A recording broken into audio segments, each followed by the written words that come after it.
ठीक है। तो we were looking at different kind of metrics like growth and activation metrics, है ना, कि हमारी जो कंपनी है, हमारा जो प्रोडक्ट है, उसमें कैसे नए लोग किस रेट पे जुड़ रहे हैं हमारे साथ, है ना।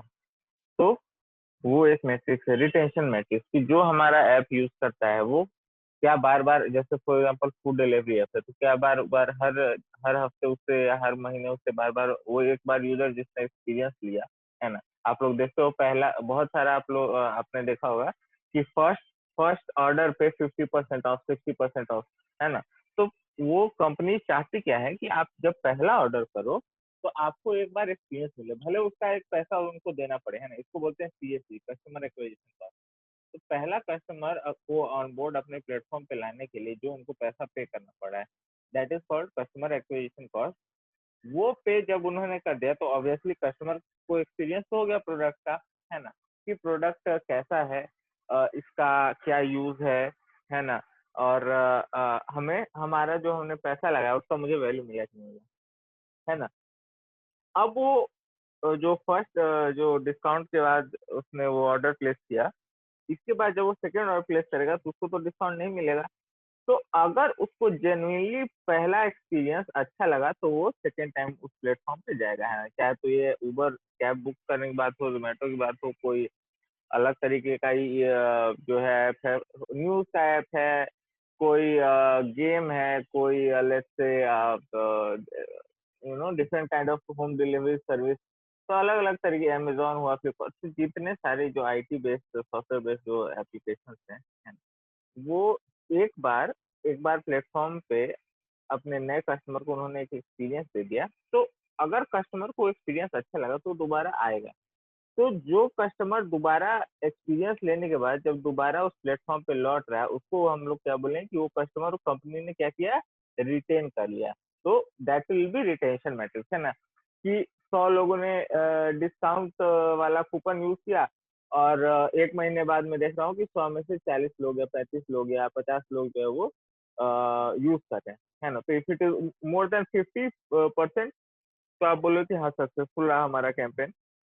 अगर 50 से कम लोग हैं, इसका मतलब क्या हुआ कि उन लोगों को जो एक्सपीरियंस है वो उतना अच्छा नहीं लगा और ज्यादातर लोग जो है दोबारा ऑर्डर अब नहीं कर रहे हैं, जिस भी तरीके की सर्विस कंपनी दे रही है ना। ये रिटेंशन मैट्रिक्स होता है, ठीक है। How many people are coming back to your app, है ना। तीसरा मैट्रिक्स क्या हमने देखा, इंगेजमेंट मैट्रिक्स, है ना, कि लोग कितना एंगेज कर रहे हैं आपके प्रोडक्ट के साथ, है ना। so track how many times users are engaging with the app. These metrics are tailored to each company product, है ना, अलग अलग। फॉर एग्जांपल फेसबुक का जो एंगेजमेंट मैट्रिक्स है वो किस चीज पे डिपेंडेंट है, कि लोग कितनी बार कमेंट कर रहे हैं, कितनी बार लाइक कर रहे हैं, है ना, कितना पोस्ट शेयर कर रहे हैं, कितने बार लोग ऐप लॉगिन करते हैं, कितना लिंक जो उसमें है उस पर क्लिक करते हैं, ये सारे एंगेजमेंट मैट्रिक्स हुए। यूजर हैप्पीनेस मैट्रिक्स, लोग कितने खुश हैं, ये मेजर कैसे करते हैं हम, आप अपना ऐप स्टोर का रेटिंग देखो, जो आपके पास कंप्लेन आ रही है वो देखो। ये सब देखने से क्या पता चलता है कि लोग आपके एनपीएस, है ना, एनपीएस होता है नेट प्रोमोटर स्कोर, कि आपने सर्वे करवाया और आप कितने लोग जो है उसका एक्सपीरियंस ले चुके हैं और उसको अप्रूव करते हैं ना। कंपनी की अप्रूवल रेटिंग ये सर्विस देती है कंपनी, वो कैसी है, नेट एनपीएस से पता चलता है। रेवेन्यू मैट्रिक्स, है ना, सबसे इम्पोर्टेंट कह सकते हैं, क्योंकि रेवेन्यू मैट्रिक्स में पता चलता है कि आपका बिजनेस जो है प्रॉफिट में चल रहा है या नहीं चल रहा है ना। अगर आपने काफी स्पेंड किया पैसा एंड उस हिसाब से जो है कस्टमर आपको प्लेटफॉर्म पे नहीं आ रहे हैं, तो ये एक तो घाटे का सौदा है, सीधी सी बात है। Track how much revenue you are making, है ना।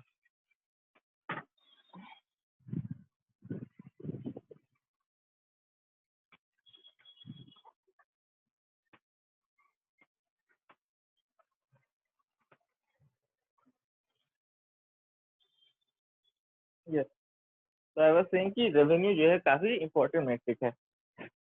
Now if you look at examples, तो इसमें क्या आ रहा है, life time value, cost per acquisition, CSV, है ना, मंथली रिकरिंग रेवेन्यू और एनुअल रिकरिंग रेवेन्यू। तो ये 4 पार्ट में इसीलिए क्योंकि जब आपके पास एक नया कस्टमर आता है, तो depending upon his profile and income आप ये चीज़ एंटीसिपेट कर सकते हो कि वो अपनी ज़िंदगी भर जब तक ये कंपनी है और जब तक ये कस्टमर हमारी कंपनी से जुड़ा हुआ रहेगा, तो हमें कितना रेवेन्यू देगा, है ना? ये कैलकुलेशन करना प्लस मंथली कंपनी अभी जो प्रोग्रेस हो रहा है, अभी जो ऑपरेशन चल रहा है, उससे कितना रेवेन्यू आ रहा है और एनुअल कितना आ रहा है, ये सारी चीज़ें जो है मेज़र करना ज़रूरी है ना? और उसके बाद हमने देखा कि रियल लाइफ एग्जांपल में हमने देखा कि ट्विटर क्या काउंट करता है, कौन सा मैट्रिक देखता है कि लोग जो है न्यू यूजर जो है कितने आ रहे हैं उस प्लेटफॉर्म पे एवरी मंथ, हर मंथ जो है लेट से पिछले मंथ में 1 करोड़ आया, तो क्या इस मंथ में 1 करोड़ 10 लाख हुआ, 1 करोड़ 20 लाख हुआ, है ना? तो वो ग्रोथ वो देखेंगे कि नए लोग कितना, नया अकाउंट कितना बन रहा है, किस तरह से बन रहा है।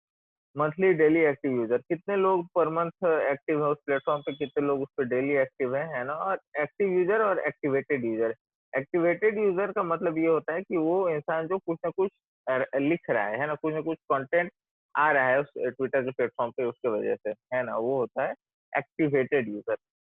Engagement matrix multiple logins per day, time spent on the website, number of tweets sent per user, average number of likes, retweets, follows, number of private messages, so on and so forth, है ना? तो Twitter ये सब चीजें जो है गिनता है कि कितने हर इंसान जो है वो ऑन एन एवरेज कितना ट्वीट एक दिन में करता है, एक मंथ में करता है ना? क्योंकि कुछ ना कुछ ट्विटर क्या है, वो एक प्लेटफॉर्म पे एक मीडियम है, लोगों को कंटेंट अपनी बात खुद रखनी पड़ेगी, वो तो लोगों के बिहाफ में ट्विटर तो नहीं करेगा। तो लोग जितना ज्यादा कंटेंट डालेंगे, इधर उधर से कॉन्वर्सेशन बातें चलेंगी, उतना ज्यादा वो पढ़ने के लिए लोग उस पर बार बार आते रहेंगे and then it gives the company an opportunity कि वो उन ट्वीट के बीच में एक ऐड चलाए और रेवेन्यू अर्न करे, है ना? That is their business model. YouTube, YouTube क्या मेजर करता है? यूट्यूब मेजर करता है कि लोग एक तो डेली कितना, कितने लोग दिन में एक बार यूट्यूब खोलते ही हैं, है ना?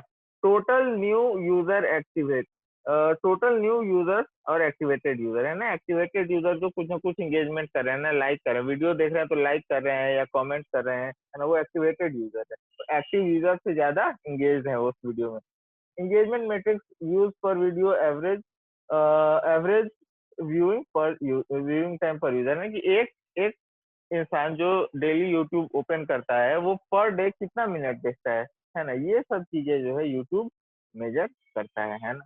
कि अगर इतने मिनट के लिए वो लेट से 1.5 घंटा देख रहा है, तो 1.5 घंटा देख रहा है तो मैं कितनी बार उसको ऐड दिखा सकता हूँ उस 1.5 घंटे के बीच में, है ना? These things matter when it comes to revenue, है ना? डायरेक्टली नहीं तो इनडायरेक्टली, इसीलिए ये सब चीजें जो है मेजर करना जरूरी है। फेसबुक की अगर बात की जाए तो ग्रोथ मैट्रिक्स, न्यू यूजर है ना, वो फेसबुक भी ट्विटर की तरह ही सोशल मीडिया प्लेटफॉर्म है, तो कुछ कुछ मैट्रिक्स ऑब्वियसली कॉमन ही होंगे कि नए यूजर कितने आ रहे हैं ना।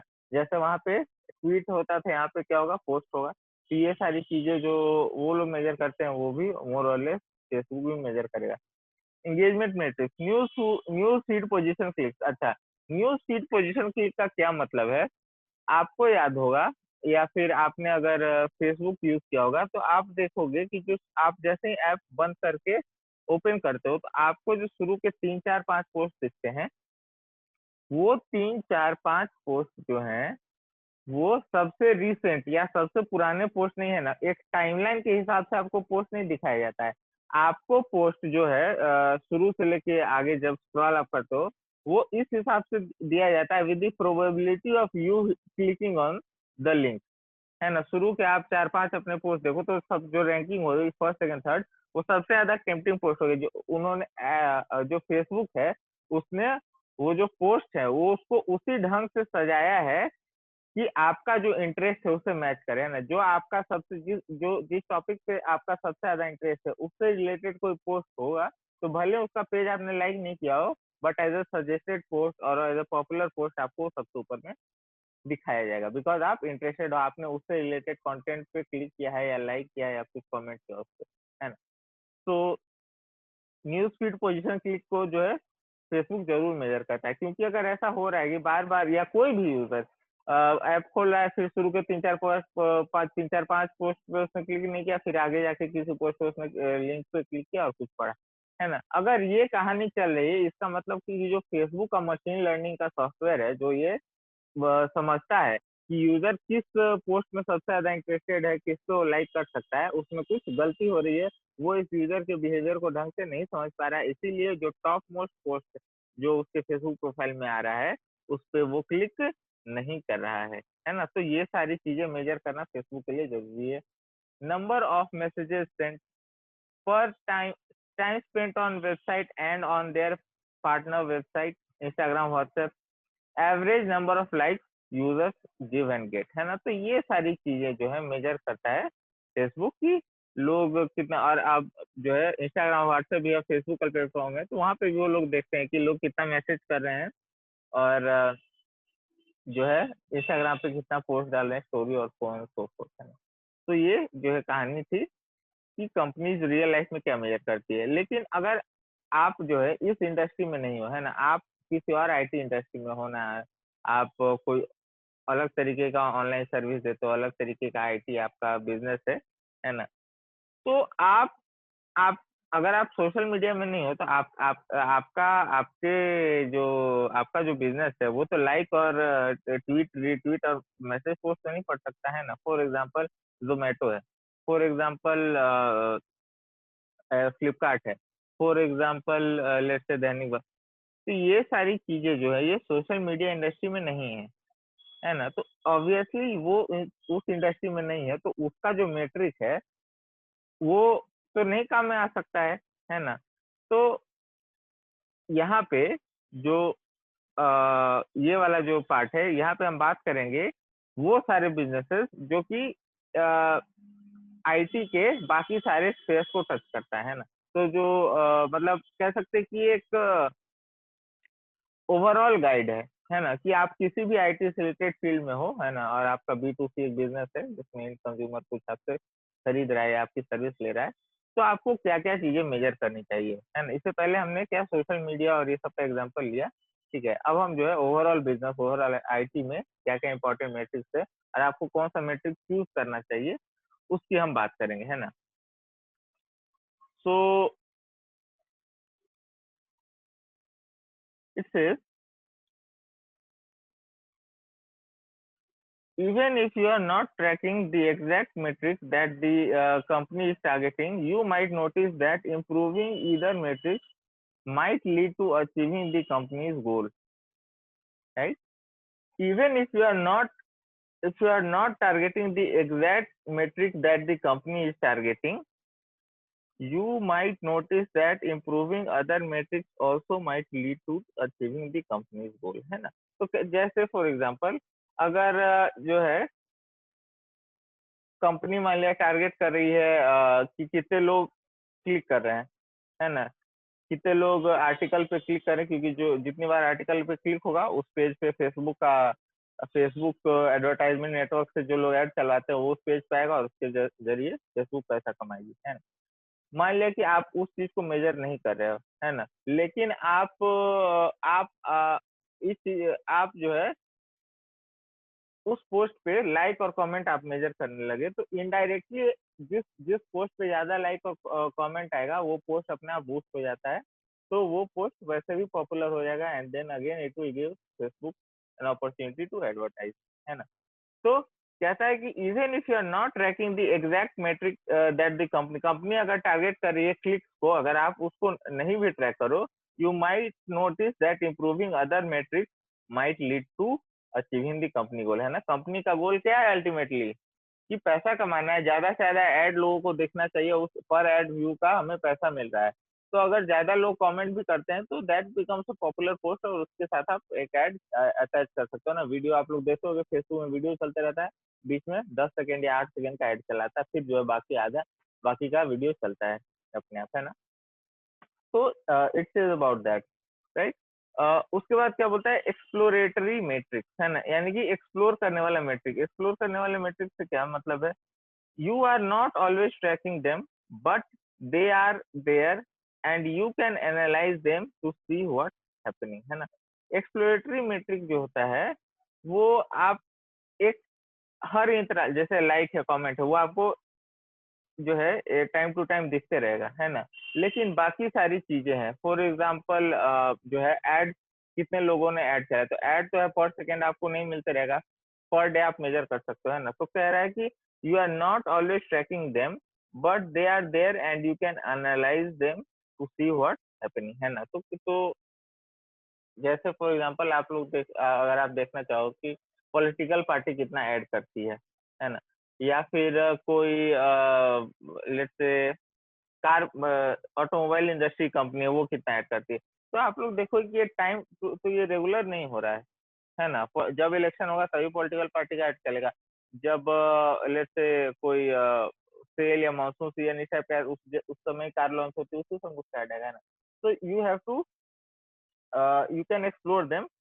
And next one is reporting metrics. You are tracking them on a long period of time to make sure your product is headed in right direction, है ना। तो कह रहा है कि आप जो है काफी जो है जैसे लाइक और कमेंट में होगा कि आप हर सेकंड मेजर कर सकते हो कि या फिर यूट्यूब के केस में कि कि आज जो है एक एवरेज यूजर का पर डे जो है अप गया या डाउन गया, है ना। कि फॉर एग्जांपल हमारे प्लेटफॉर्म पे 1 करोड़ लोग हैं और कल जो था एक एवरेज यूजर 1.5 घंटा यूट्यूब पे था, तो आज वो बढ़ के 1.5 घंटा से 1 मिनट ज्यादा हुआ या 2 मिनट ज्यादा हुआ, 1-2 मिनट कम हुआ, क्या हुआ ये आप देख सकते हो। लेकिन रिपोर्टिंग मैट्रिक्स क्या होता है कि आप लॉन्ग पीरियड में देखोगे, है ना। फॉर एग्जाम्पल जैसे मान लिया कि यूट्यूब जो है ये समझना चाहता है कि कॉमेडी के वीडियो जो है वो ज्यादा लोग पसंद करते हैं या फिर म्यूजिक वीडियो, है ना। तो वो अगर मैं आज देखूं तो आज मुझे क्या दिखेगा, कॉमेडी वाला ज्यादा पॉपुलर है, म्यूजिक वाला कम पॉपुलर है। कल देखूं तो फिर हो सकता है म्यूजिक का मजाक कॉमेडी वाला ज्यादा हो जाएगा। तो अगर मैं अपना एडवर्टाइज जो एड क्लिप है, अगर मैं यूट्यूब का वो हूँ, प्रोमोटर हूँ और मेरी जिम्मेवारी है सब देखना, तो मैं इस चीज को 1 या 2 दिन में नहीं समझ सकता हूँ कि यूट्यूब पे कॉमेडी ज्यादा पॉपुलर है या म्यूजिक ज्यादा पॉपुलर है। इस चीज को मेजर करने के लिए आपको काफी टाइम लगेगा, आपको 5 महीना, 6 महीना, 1 साल देखना पड़ेगा कि पूरे 12 महीने में जब एक साइकिल पूरा कंप्लीट होता है तो लोग कैसे बिहेव करते हैं, 1 साल में लोग किसके तरफ ज्यादा इंटरेस्टेड है, कॉमेडी की तरफ या फिर म्यूजिक की तरफ, है ना। So these will be reporting metrics जो कि इमीडिएटली आपको नहीं पता चलता है। You are going to talk about reporting metrics, we are going to talk about reporting metrics, है ना। रिपोर्टिंग मैट्रिक्स में क्या है, कुछ कुछ कंडीशन है कि वो अंडरस्टैंडेबल होना चाहिए, रेट और रेशियो कोरिलेटेड और चेंजेबल, एक एक करके देखेंगे कि क्या है। ठीक है, अंडरस्टैंडेबल से मेरा मतलब ये है कि जो आप ये गिन रहे हो, है ना, जैसे म्यूजिक और हमने क्या बोला, कॉमेडी वीडियो, तो ये जो है जो आप डेटा ले रहे हो दैट शुड बी अंडरस्टैंडेबल, है ना। फॉर एग्जांपल कि एक एवरेज यूजर जो है वो कितने देर उसने कॉमेडी का वीडियो देखा और कितने देर उसने म्यूजिक का वीडियो देखा। क्या ऐसा हो रहा है कि लोग कॉमेडी का वीडियो एक ही देखते हैं लेकिन 1 घंटा वाला देखते हैं और म्यूजिक वीडियो 12 देखते हैं लेकिन छोटे छोटे देखते हैं, क्या ऐसा हो रहा है? एंड अगर ऐसा हो रहा है तो हमें क्या मेजर करना पड़ेगा कि कितना टाइम दे रहे हैं वो लोग, नंबर ऑफ वीडियो से ज्यादा फिर हम क्या मेजर करने लेंगे, टाइम मेजर करने लेंगे, है ना। तो अंडरस्टैंडेबल होना चाहिए एक तो डेटा। दूसरा क्या है, रेट और रेशियो।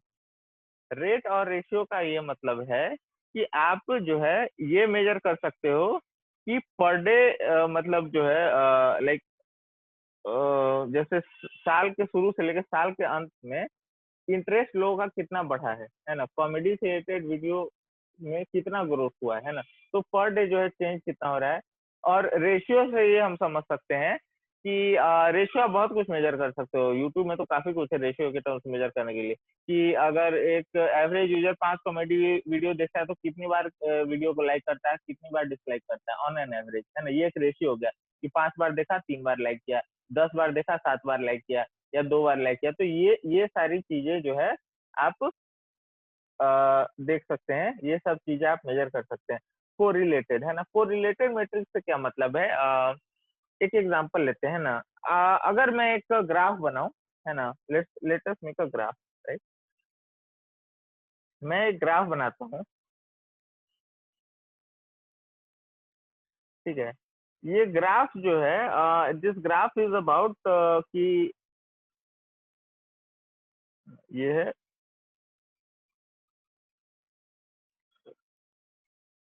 रेड से मैं प्लॉट करूंगा आइसक्रीम सेल्स, है ना, और ग्रीन से मैं मेजर करूंगा ड्राउनिंग इन द पूल।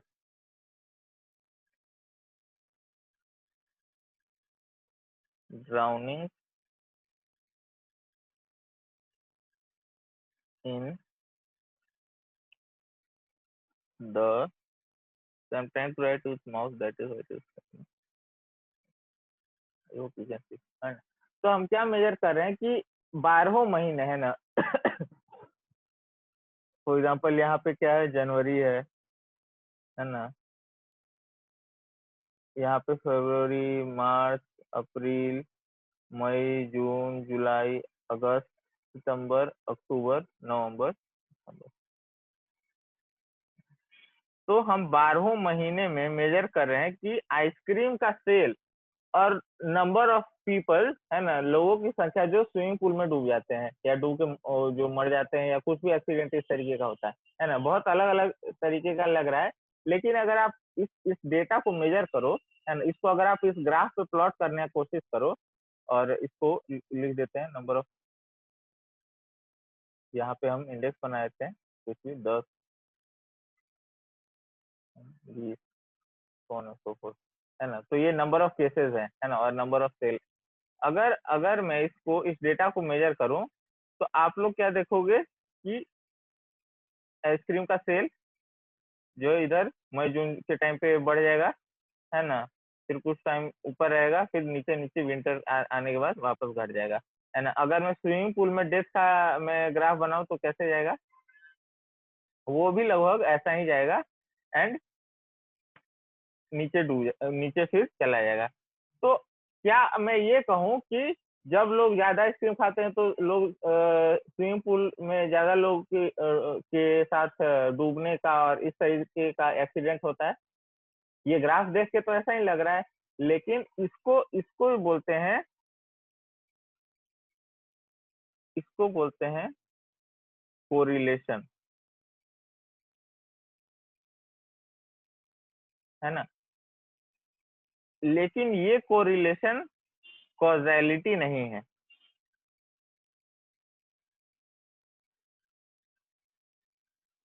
मेरे कहने का मतलब ये है कि लोग जाड़े के मौसम में, है ना, जनवरी के टाइम पे लोग आइसक्रीम भी नहीं खाते हैं और स्विमिंग पूल में भी नहीं जा रहे हैं, और जैसे जैसे गर्मी आ रही है वैसे वैसे जो है लोग आइसक्रीम भी खाते हैं और स्विमिंग पूल भी जाते हैं, तो हो सकता है इस तरह का एक्सीडेंट हो जाए। तो जस्ट बिकॉज ये ग्राफ जो है एक साथ चला है, इसका मतलब मैं ये नहीं बोल सकता हूँ कि आइसक्रीम ज्यादा खाने से लोग स्विमिंग पूल में डूब जाते हैं, ना। भले ही ये ग्राफ ये सजेस्ट कर रहा हो कि देयर इज ए कोरिलेशन, है ना, ये ग्राफ भले ही आपको बता रहा हो कि कोरिलेशन है, लेकिन कॉजेलिटी, है ना, स्विमिंग पूल, ये आइसक्रीम खाना एक कॉज है, एक रीजन है स्विमिंग पूल में डूबने का, ये हम नहीं कह सकते हैं, है ना। तो आपको जो है इन चीजों का ध्यान रखना है कि जस्ट बिकॉज दो चीजें एक साथ चल रही हैं, कोरिलेटेड है, उसका मतलब ये नहीं कि एक रीजन जो है दूसरे का वो, है ना। फॉर एग्जाम्पल उसी तरीके से यहाँ पे अगर मैं बात करूँ, है ना, तो कोरिलेशन और कॉजेलिटी की कोई वीडियो है जिसपे व्यू ज्यादा है तो उस पे लाइक भी ज्यादा ही होंगे, है ना। तो व्यूज और लाइक जो है वो कोरिलेटेड है ना। तो these things are there and changeable, the last point, right. Changeable ये कहता है कि आप अपने मैट्रिक्स को चेंज कर सकते हो या नहीं कर सकते हो, है ना। कौन सा मैट्रिक है जो जिसमें थोड़ा चेंज पॉसिबल है और कौन सा मैट्रिक है विच इज वेरी स्ट्रिंजेंट, है ना, विच इज लाइक, जैसे फॉर एग्जांपल रेवेन्यू मैट्रिक है, पर कस्टमर कितना रेवेन्यू, वो बहुत स्ट्रिक्ट है, पर कस्टमर कितना दे रहा है, वो आप जो है इसमें आप कुछ चेंजेस ज्यादा नहीं कर सकते हो, है ना। बट आप सीएससी, कस्टमर एक्विजिशन कॉस्ट, इसमें चेंज कर सकते हो ना। आप डिस्काउंट दे रहे हो तो कस्टमर एक्विजिशन कॉस्ट ज्यादा है, आपने डिस्काउंट देना बंद कर दिया तो कस्टमर एक्विजिशन कॉस्ट घट गया, कस्टमर भी आना कम हो जाएंगे क्योंकि उनको डिस्काउंट नहीं मिल रहा है, लेकिन आपको जो कस्टमर को अपने प्लेटफॉर्म पे लाने पे एडिशनल डिस्काउंट देके अपने जेब से खर्च करना पड़ा था वो भी कम हो जाएगा। तो दीज थिंग्स आर देयर। अब हर्ट फ्रेमवर्क की बात करते हैं। हर्ट फ्रेमवर्क क्या है? तो हर्ट अच्छा, एक फ्रेमवर्क क्यों यूज करना चाहिए? सबसे पहला रीजन तो ये है कि if it's an acronym you know it's good. तो हर्ट फ्रेमवर्क है ना, एक एक्रोनिम है, तो ये होता है हैप्पीनेस के लिए, ये होता है टास्क सक्सेस के लिए, होता है रिटेंशन के लिए ना। तो बहुत ये एक एक्रोनिम है। इस एक वर्ड का एक मतलब है, ये ए का मतलब, ये ई का मतलब है, ए का मतलब है आर का, है ना। तो ये शॉर्ट फॉर्म है एक तरीके का, इसका फुल फॉर्म हम देखेंगे आगे। Metrics are tougher than you think. It's simple way to ensure you are thinking about every aspect of user journey, way user journey way user सीजर प्रोडक्ट, है ना। तो अगर हम हर्ट फ्रेमवर्क को फॉलो करें, है ना, किसी भी आपका इंडस्ट्री, किसी भी तरीके के बिजनेस में आप हो, आप हर्ट फ्रेमवर्क को अगर फॉलो करोगे तो आप अपने कस्टमर के लिए एक कस्टमर को मेजर करने का, है ना, कि कस्टमर जो है किस तरीके से आ रहा है, कितने लोग हमारा प्लेटफॉर्म यूज कर रहे हैं, तो एक साल बाद कितने लोग रहेंगे, ये सारी चीजें जो है एनालाइज करने में आपको आसानी होती है।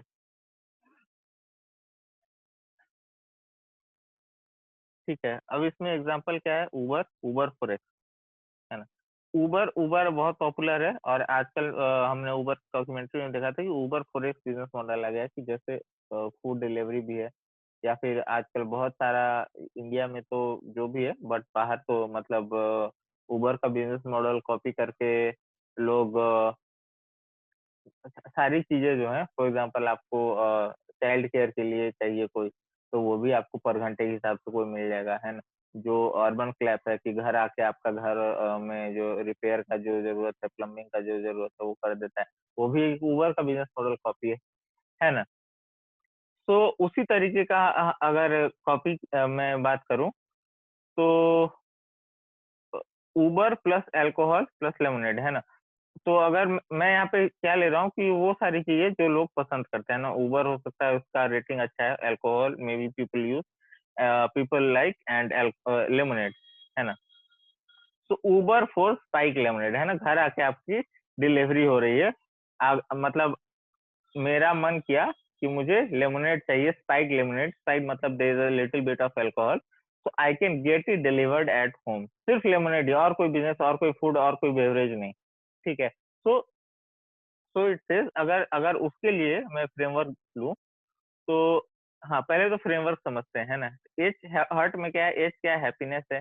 ई क्या है? एंगेजमेंट है। ए है एडॉप्शन, आर है रिटेंशन, और टी है टास्क सक्सेस, है ना। हैप्पीनेस क्या मेजर करता है?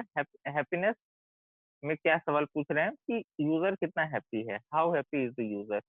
Engagement, how engagement is your user, how engage is your user in the short term, है ना। शॉर्ट टर्म में यूजर जो है वो कितना एंगेज है।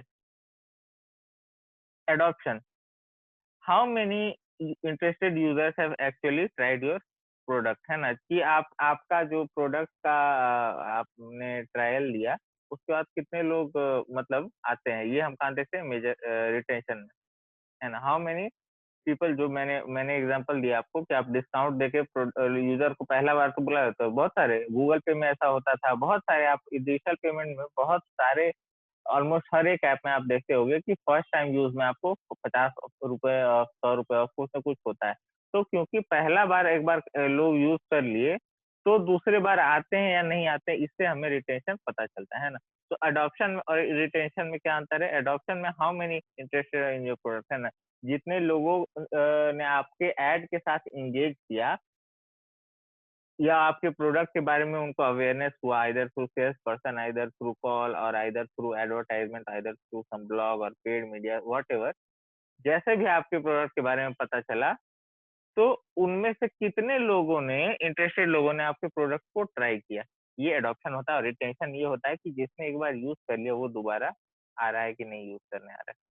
Task success, task success, how successful you are at allowing user to perform the most valuable task, है ना। तो आप जैसे फॉर एग्जांपल उबर में क्या है कि कितनी बार ऐसा होता है कि लेट्स 100 बार एक यूजर जो है कैब बुक करना चाहता है लेकिन 12 बार उसको कैंसिल करना पड़ा, या ड्राइवर ने कैंसिल कर दिया, या 20 बार कैंसिल हो गया, या 25 बार हुआ है ना, तो ये परसेंटेज जो है आप 100 में से वो 12 के घटा कितना बचेगा 88। तो आप कहोगे कि आपका टास्क सक्सेस रेट 88% है ना? या फिर ऐसा हुआ कि वो यूजर ने 100 बार जो है कैब बुक किया और 5 ही बार ड्राइवर ने कैंसिल किया या उसको कैंसिल करना पड़ा ड्यू टू सम रीजन। तो आप क्या बोलोगे कि आपका टास्क सक्सेस रेट जो है 95% है। तो कहाँ तक पॉसिबिलिटी थ्योरेटिकली कहाँ तक पॉसिबल है ये 100% तक है ना? कंपनी एम क्या करेगी कि मेरा टास्क सक्सेस रेट जो है वो 100% पे हो, हर कोई जो ऐप बुक कर रहा है वो वहां तक जाए, है ना? हर कोई जो अपने फॉर एग्जांपल ऑर्डर प्लेस करे अमेजोन से, तो कोई ऑर्डर जो है बीच में कैंसिल ना करे, है ना? वहाँ मतलब ऑर्डर होने से या फिर प्रोडक्ट रिटर्न ना करे, है ना? तो ये सारी चीजें टास्क सक्सेस वाले मेट्रिक को इफेक्ट करती है ना? तो गो सिग्नल एंड मेट्रिक्स है ना, these things, what are these things, we will cover in the next lecture. So Lovely and Abid, two students, okay, we will measure this in the next lecture.